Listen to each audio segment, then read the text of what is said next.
Pendant qu'il va sonner 8 heures dans 4 minutes. Et oui, on va déborder un tout petit peu ce matin. Il n'y a pas de souci, restez avec nous. Jacques Dégbé, bonjour. Bonjour René Soglo. Allez, après 1980 et 2008, le Bénin organise très bientôt le 3e recensement général des entreprises, RGE 3. Alors, de quoi s'agit-il réellement et où en est-on par rapport à ce recensement? Oui, René Soglo, il s'agit d'un recensement pour actualiser les données béninoises sur les entreprises, tous secteurs confondus, histoire de contribuer à l'amélioration du climat des affaires et à la compétitivité de ces entreprises. C'est le 3e recensement du genre après ceux de 1980 et 2008.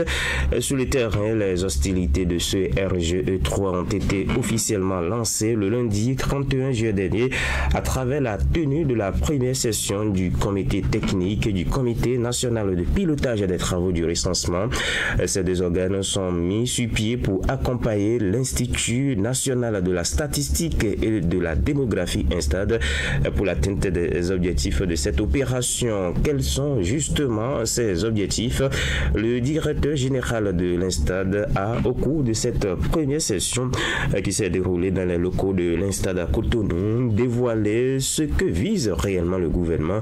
Retour ici sur les explications de Laurent Onsa. Ce recensement permettra de répondre avec précision à plusieurs questions vitales pour l'économie de notre pays et le bien-être de ses habitants.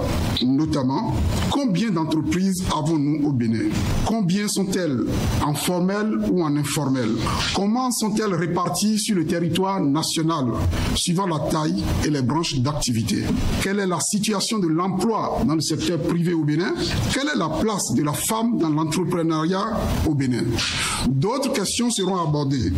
Les réponses à ces différentes préoccupations, à plus d'un titre, aussi bien le gouvernement, les partenaires techniques et financiers, le secteur privé que les chercheurs et les populations.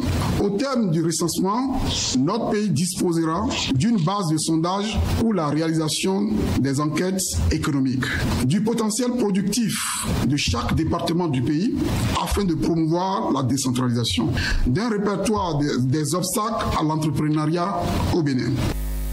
Pour faire court donc, le Bénin, à travers le RGE3, va très prochainement disposer d'une base de données fiable et actualisée sur les entreprises 15 ans après le dernier recensement. Alors, à la date d'aujourd'hui, vous dites aussi que les travaux préparatoires pour une bonne conduite de ce recensement sont déjà achevés. Oui, il faut dire que l'INSTAD est le bras technique de ce recensement et comme je le disais tantôt, l'Institut sera assisté dans cette opération par deux organes, le comité technique, le Comité national de pilotage des travaux du recensement, tout ceci sous le regard du gouvernement, notamment du ministère de l'économie et des finances. Et justement, présent à l'atelier du 31 juillet, le secrétaire général du ministère rassure que le processus suit son cours normal.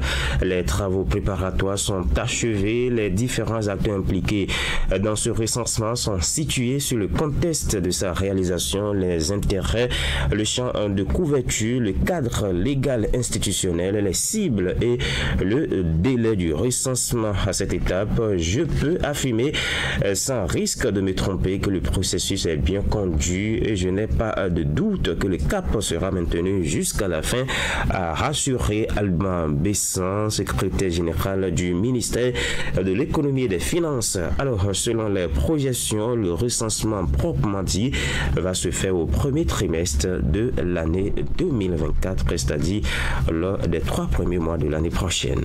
Quelle doit être alors la part de responsabilité des entreprises pour qu'à l'arrivée, le Bénin dispose d'une base de données fiable et actualisée? Oui, et c'est vrai qu'à ce niveau, les organisateurs n'ont pas véritablement communiqué, mais sans doute les entreprises seront appelées à coopérer pour la réussite de ce recensement. Cela passera par la mise à disposition des informations nécessaires français fiable et surtout complète aux agents recenseurs. La disponibilité des responsables d'entreprise sera également de mise pour la réussite de cette opération. Pour y arriver, je pense qu'il faudra aussi faire un travail de sensibilisation auprès de ces entreprises parce que pour qui connaît comment les choses fonctionnent chez nous, un tel recensement peut faire penser à une pression fiscale sur les entreprises. C'est en tout cas l'idée que se font très souvent les patrons d'entreprise. Pour éviter donc des malentendus, il serait, ma foi, primordial d'établir une relation de confiance entre l'Instad, ses bras opérationnels et les entreprises sur toute l'étendue du territoire national. La réussite du recensement en dépend, René Soglo. Allez, merci à vous, Jacques Degbé. On va enchaîner avec la une des journaux ce matin. Djibril Manzourat qui va s'installer. Bonjour Djibril. Bonjour René Soglo. 8h02, on y va. Le quotidien Maison Fraternité nous informe ce matin sur les réformes dans le secteur foncier et titre les préalables pour l'obtention de l'attestation de recasement. Décryptage info, animation de la vie politique au Bénin, l'Union progressiste Le Renouveau renforce le pouvoir de Djogbenou. Le pays émergent, intervention militaire au Niger, les 28 députés du parti Les Démocrates interpellent le chef de l'État, le président